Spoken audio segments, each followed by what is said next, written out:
When it comes to protecting you, your family, and all your assets, you need to have someone that you can trust, and that's Jeremy Mueller of State Farm Insurance. Jeremy Mueller has lived in Scottsdale his whole life. How can anyone else know your needs more than someone who's been here and seen it all? Jeremy and his team are always ranked in the top % at State Farm. He cares, he's knowledgeable, and most importantly, he's always available. Don't believe me? Give him a call at 480-515-5223 or find him at jeremymueller.com. You've probably hiked it, ran the trails, been to events, even mountain biked through it. The McDowell Sonoran Conservancy is the largest urban preserve in the nation. The largest urban preserve in the nation. I had to reread that and actually re-ask if that fact was actually true. Sitting at over 30,000 acres, taking up 26% of the city of Scottsdale. That's actually larger than the city of Tempe if you think about it. And that's right here in our backyard. So we're so lucky to have this, from volunteering, educational programs, thousands of miles of trails or more, and the ever-expanding city of Scottsdale and its growth. This is one place that won't be going anywhere, and we're very lucky to have that. And that's why we actually have people come and visit Scottsdale, is just because of this McDowell Sonoran Conservancy.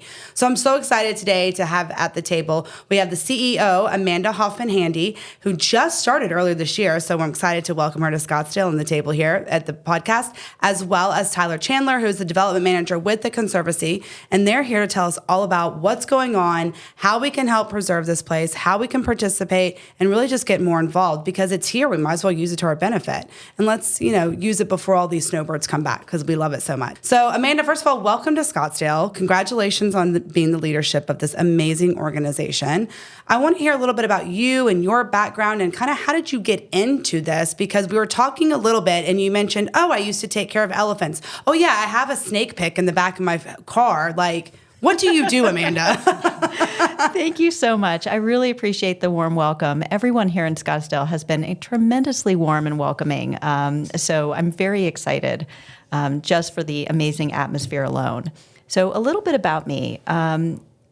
Just a few years ago, I'm going to minimize my age gap here. I actually started my career as a zookeeper. I love wildlife. And when I was sitting in my late teens, early 20s, trying to figure out what I was going to do with my life, I started thinking about, where do I like to be and what do I want to do? And I used to go to the zoo by myself all the time. And so I thought, well, darn it, that's for me. Maybe I'm going to go check out what you need to do and what it means to become a zookeeper. And so I did that. It was an incredible experience. I've worked with everything from elephants to insects, snakes, and all the squiggly wrigglies in between. Really enjoyed it. I'm here shaking with goosebumps and not in a pleasant way, but that's fine. Absolutely. It takes some time to get used to it and to kind of shuffle off some of those fears. I used to be terrified of alligators until I learned that they're really just big water puppies. I'll take your word for it again. Love a good alligator. But in all seriousness, the more I worked in the field, the more I realized that I really wanted to lean in further into conservation efforts. That was the purpose of working in a zoo, was so that you could promote conservation of wildlife and the lands in which all animals exist, including humans. And what I learned was that the only way to do that was to connect with people. How do we create real-world connections with humans to create that space where there's this interconnectedness between humans and the natural world around them? So I continued pursuing my education, ended up with an undergrad degree in environmental science, and then pursued that and learned more about education, went and got a master's in education, and then ultimately realized that, gosh, if we're really going to do this and do this well, I need to learn more about organizational management and leadership, and that's what I went and pursued my doctorate in. So all things come together, have landed me right here at the Conservancy, where the three pillars of the organization are stewardship, which is how we care for the land and the wildlife that exists within it, science, which is how we study it, so we learn how to further conserve it and to build out additional models, and then ultimately then education, which is then how we educate the population so that we can continue to promote conservation efforts. I love that, and that kind of takes me right to Tyler, because you're the developmental manager. You take those three pillars that Amanda just went over and kind of create programs and work with the community to really make those develop. So Tell me a little bit, Tyler, what you do with those 3 pillars and how do you get the community involved with them? Yeah, so my role is interesting in the sense that I do a lot of the back end type stuff. So I handle a lot of data, communications, these sorts of things. But my team, we work really closely with science and education, and we take the work that they're doing and we try and communicate that with the larger community as a whole. Okay. Let's talk about everything the Conservancy has to offer. You see the stewardships, the people in blue T-shirts out there all the time, keeping the trails clean. We have been out there this summer. They're out there with popsicles. They're out there with waters. The park rangers are with them. It was actually really comforting. And they're like, we're not going to tell anyone not to because they're not going to listen. You might as well be prepared and offer this for them. So let's talk about the stewardship. That was the first pillar you mentioned. Amanda, talk about what that word means to you all and to the community to help bring that together. Absolutely. So stewardship is essentially the heartbeat of the organization. We currently have, on average, between 600 and 650 active volunteers that serve as stewards for the McDowell Sonoran Preserve. Within that organization, that collective of individuals, they lead really high level and critical importance in critical programs within the preserve itself. So, for example, all of the trailhead ambassadors that you've just mentioned, those are the folks at the trailheads that are providing insight and guidance and to essentially help preserve users navigate across the preserve and to ensure that they're having a safe and incredible experience. We also have different programs that are a little bit more behind the scenes that folks aren't necessarily aware of. So, for instance, we have a wonderful collective, the Past Finders. These are expert individuals in understanding human connectedness to the land across time. Oh, I love that. And what they do is they lean in and they support other programs and also drive some of their own initiatives for public engagement and really help facilitate understanding how the land came to be and why, those that have come before us and that those are becoming, to the land in the future and how we protect the space. In addition, we also have a program that's called Construction and Maintenance. This is a group that works very closely with the city of Scottsdale to help mitigate any type of issues that we may have on the trails. So let's say a cactus falls or you have a boulder that has moved, anything that can pose any risk to the public. Our construction and maintenance team will work with the city of Scottsdale to help mitigate that. And then the last group that I'd like to mention, even though there are many more, just as important, are our patrol. Patrol are the folks that you're going to see out there on trail, on bikes, in their blue shirts. And what they're doing is they're getting actually out and integrating into the preserve so that they can support users while they're out on site. If they need additional water, let's say you've fallen and you've scraped your knee. Patrol is there just to lend a helping hand and to make sure everyone's staying safe. It's a big job, and you do lots of hours of training. It's not just like, hey, I got a cool new blue shirt because I signed up. You have to take the time to do it. You're always looking for volunteers. By the way, don't forget to go check the description of this episode because we have the link to their website at the McDowellSonoran.org, and you can find all this information about how to become a steward and more that we're going to talk about. So I'm just going to throw that out there right now. With that, Tyler, I want to get back to you. Education, it's huge. We always need to continue to educate our community on what's going on, continue to learn ourselves. What are some of the data that you're finding out and taking back to the community because I'm going to go with this. Scottsdale's growing. We're running out of some space. The Conservancy is not going to be touched, and we need to make that clear. But I need you to bring in that information of why it's so important that we keep it the way it is for our ecosystem, for the wildfires that we're going to dive into as well that we were hit with hard earlier this season, early too. Yeah, I mean, that's a fantastic question. I know. It's a tough one to think. Yeah, no, and I'm happy to help because and lean in a little bit because the education work that the team does is so incredibly critical. Our education team is currently serving just about 4,000 kids across the valley on an annual basis, and this is done with a a great collection of stewards as well as some key staff members that are helping support those efforts. But in addition to that, we also offer numerous youth education opportunities on the preserve itself. We partner with different schools, and you're right, the preserve isn't going anywhere. Right. I think it's really important that we uplift that message that the preserve is a tremendous resource, not just to the citizens of Scottsdale, but to the broader environment across the valley.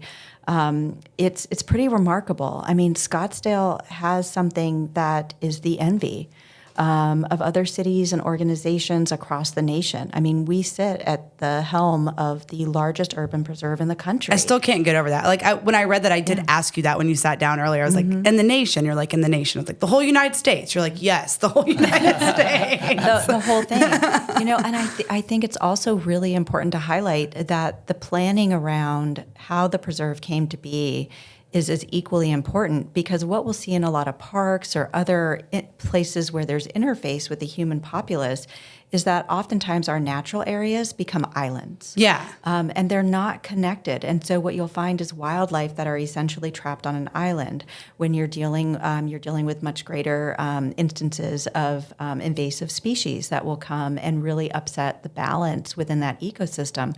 The beautiful thing about the preserve is there's an interconnectedness that exists where we are connected to the McDowell Mountain Park.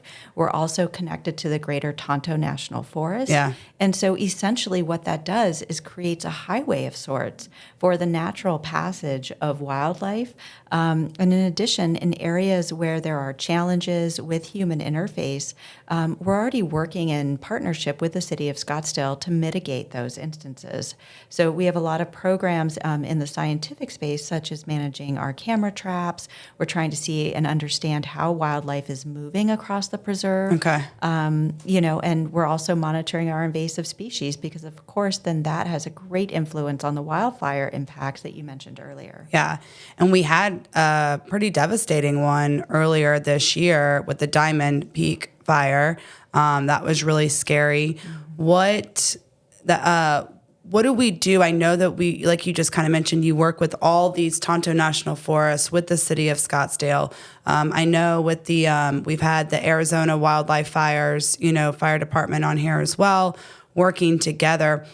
What do you see when those happen? Because if my little bit of knowledge does me right that I know about this, some fires are needed to help the cycle of life when it comes to these natural habitats and stuff like that. So how do we balance that? How do we balance the need for some of these fires, but at the same time, we do need to protect what we have out there? Absolutely. So what you're referring to are prescribed burns. Yeah. And that is something that is managed by experts in various fire departments and those entities that know exactly when they have to happen and how they have to happen. And so those are managed exclusively with those expert conglomerates, if you would. What we can do as the Conservancy is partner with the city, partner with the fire department. We also partner with Fish and Game. A little bit, thank you. To ensure that we're really monitoring the invasive species. I know bufflegrass has been talked about for many, many years. It continues to be very prevalent. And we're doing everything we can to mitigate that. And most natural fires, as you mentioned, naturally occur through lightning strikes or other things that take place that are similar in nature. But really what they do is it's almost like a refresh for the soil. And it really is helpful for the natural environment. But what happens when wildfires take place either through human causation or other encroachment onto wild lands is it's really hard to manage, especially when you have invasive species that burn faster, they burn hotter than native species. And then what that does is then create a greater detriment to the environment. Yeah. And then an organization like ours, we need to then move into place where we're starting to look at what does repopulation of that land look like? How do we go back in and move with sound restoration efforts to replant native plants, to look at that soil, to understand what's happening with our biocrust, which is absolutely critical for the health and welfare of the environment. That's a lot. I mean, to me, it's incredible, first of all, that we have the information to understand this and to help protect it. It also scares me Like, like I just can't, you can't live in that fear, but it's like, dang, that's a lot. Okay. What have you learned, Tyler, from what's going on and all the tracking and data that you have collected to continue to grow in a healthy manner in the Conservancy and the whole Sonoran Preserve, really? These are... I know you're trying to simplify the data. Like I see Excel's running through his brain right now. Yeah, but it's also like, do we mean financially or like more of like what scientifically? Scientifically, yeah. Okay. Yeah. So like, what are we doing with our data? Mm-hmm. Yeah, to help science and continue to preserve the Sonoran Preserve. Yeah. So there's a bunch of science projects that we have working on, a bunch of different studies that we're currently working on, stretching all over the place. So from, surveying butterflies twice a year, to looking at arthropod species, determining the different varieties out there, the number of species. We have our camera trapping project that Amanda mentioned before. These are wildlife trail cameras that are motion activated when animals pass by them. Favorite way to see them personally, but that's fine. We have pretty much complete coverage of the preserve with those cameras. So it's given us a lot of insight into the various species out there, the number of certain populations. So it's given us a lot of good data in terms of what's out there currently, and it allows us to kind of see potential stresses on the environment or potential issues before they get too large. That's good. Okay. What are you seeing with population-wise? Have you seen growth in some populations since you've kind of been here? Have you seen a decline in some populations as well? I'd say it's too early in a lot of our studies to make that sort of claim. Do y'all tag some of the animals and track them and everything? We do. Okay. So there's one of our favorite things we're doing right now. It's a tortoise tracking study. Okay. So my husband just saw 3 desert tortoise this week on the trails for the first time ever. He was really excited. Yeah. You'll definitely see him out and about. Seeing 3, I mean, that's a good day. Yeah. The tortoise project that we're working on, so we have a GPS trackers that we've attached to some of these tortoises, and we track their location, so their movement, seeing how far they move from their burrows, when they're looking for mates, how far are they willing to travel. So it's some really interesting data that we've collected from a bunch of different tortoises, and if anything, we've learned that they're not all the same. Yeah. Interesting. There's a couple of them who like to roam, and then there are some others who stay very close to home. I was going to ask, because when he saw them, it was about a half mile to a mile apart, and so he was comparing. He actually took pictures of them, and he was comparing the shells, right, in the pictures to see if it was the same one. He's like, I'm pretty sure these are 3 different ones, which, like you said, is pretty remarkable. He runs the trails almost every day for the past few years and has never seen a desert tortoise, and 3 in 1 week. So he was happy about that. I think when you see those cameras and you see the wildlife come out, I've gone on your website and watched some of it and stuff like that. It's really cool. Again, that's where I like to see them, is like in their natural habitat at night when I'm sleeping safely in my bed and we're not scaring each other. Because let's be real, we're going to get you out there. I'm just making it known now. I'm very busy, Amanda. I'm very busy right now. Well, let's talk about that. Education. Bringing people in. You do a lot of events. You have done stargazing in the preserve. You do hikes. You do bike racing and all that. Like, there's so much. The weather is taming down, so more activities are going on. What is coming up next that we can go participate in when it comes to this? Absolutely. So a couple of things. We actually don't engage on the preserve at night.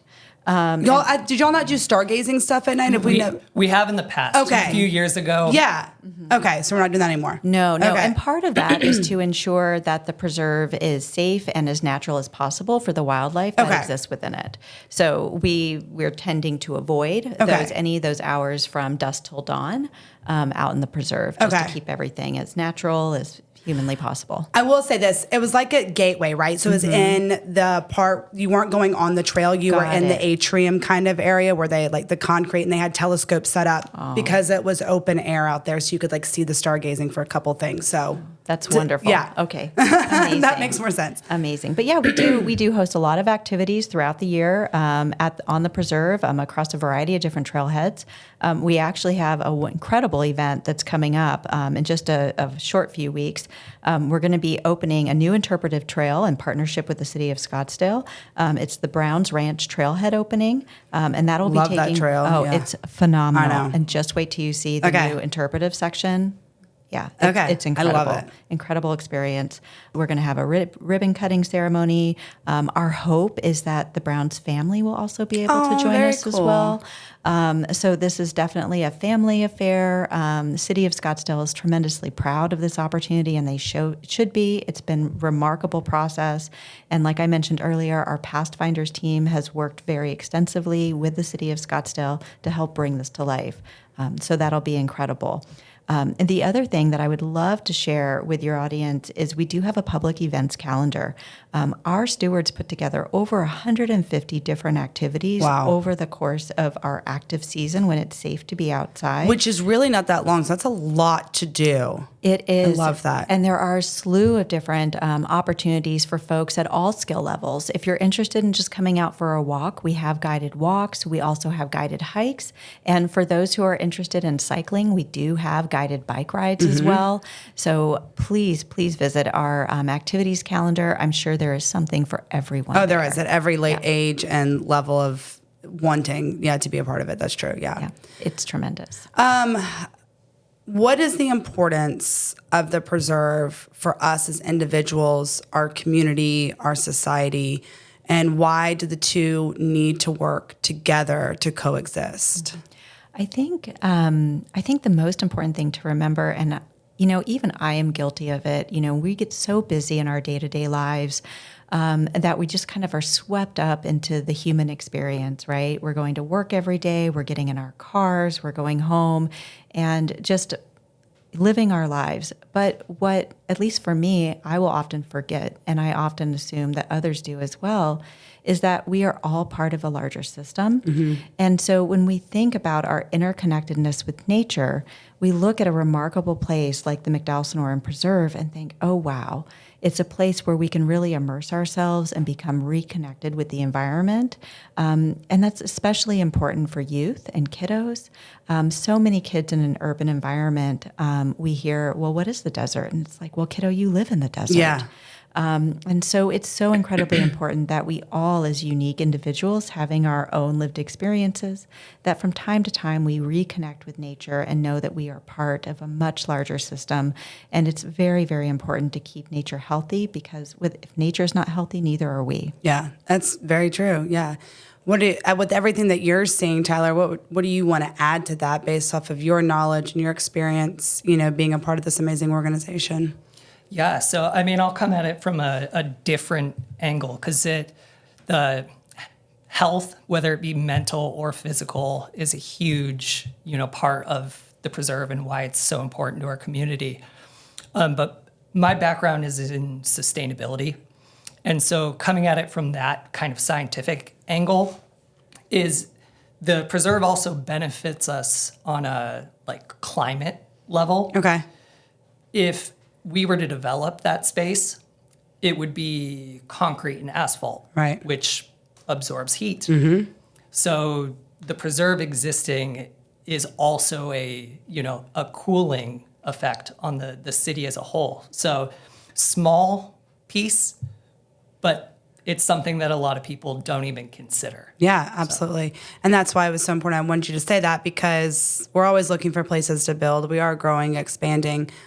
But that's what makes us being able to live here longer, is because we keep that open space open, and we can have, nature be nature. And with everything that's going on with your mental health and that, being a hot topic these days for the right reasons, it is the best place to go out there and just be, and you can walk the trails and see people every single step around you, and you can go out there and walk trails that, you're not going to see anyone the entire time.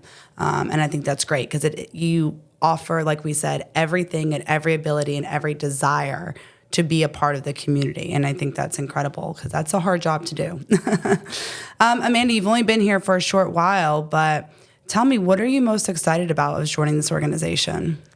Well, one of the things that greatly appealed to me about the organization was, as I mentioned earlier, the 3 pillars, because it speaks to all the different facets of my career. But what I'm really excited about is the work that has been unseen thus far. I'm really excited about lifting up some of the scientific research, the education programs, and the incredible stewardship programs, and how we leverage those items as a model that can inform other organizations. And then how we can also pour into the larger body of knowledge.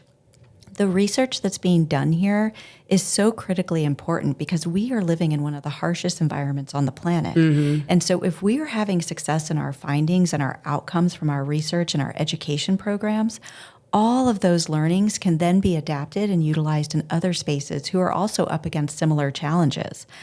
So I'm really excited about that, not only serving this community, serving in the preserve that is the heartbeat of the organization, but then also how do we lift it so that we can better serve the even broader community. So I find that to be very exciting because the work that's been done is just incredible. Yeah, it really is. You can tell you're enthusiastic about it. That's great. We need people like you in it. All right, before we leave, because I know you got busy things to do today, Tyler, I'll start with you. What is your favorite Scottsdale vibe? Ooh. I know. I'm giving Amanda time to think about her answer so she can cheat. I just got here. I know. That's all of it.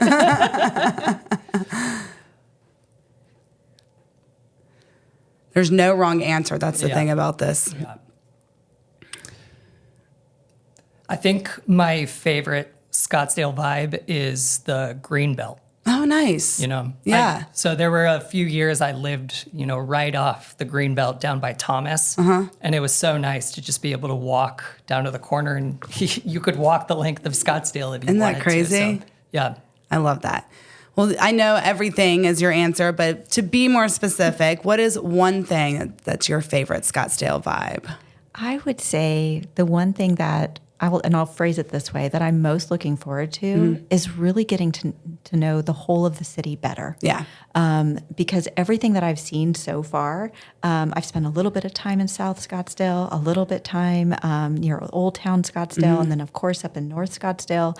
But each area's got its unique flavor. Yeah. And I'm so excited to dive in and to learn more and to connect with the residents in each of these various communities to figure out how we can better serve them if we're not already doing so. I love that. And you're right. Every area of Scottsdale is unique to itself. And the fact that they blend and mesh so well and cohesively work, I think, is something that's very unique to Scottsdale. And we're very lucky to have that. Yeah, well, thank you so much, both of you, for coming on. There are so many ways to get involved, whether it's volunteering or financial assistance, education, reach out. This is literally what they want to do. Connect the community together, preserve what's in our backyard. So go enjoy outdoors. The weather is getting cooler. Now's the opportunity to do it. Go visit them, McDowellSonoran.org. Again, the link is in the description of this episode, and go watch it on YouTube if you aren't already. When we come back, we'll have the calendar of events. Buying a home can be scary and sometimes frustrating, but all of that can go away with the right realtor. And that's where Sean Shackleton with the Shackleton Group is here for you.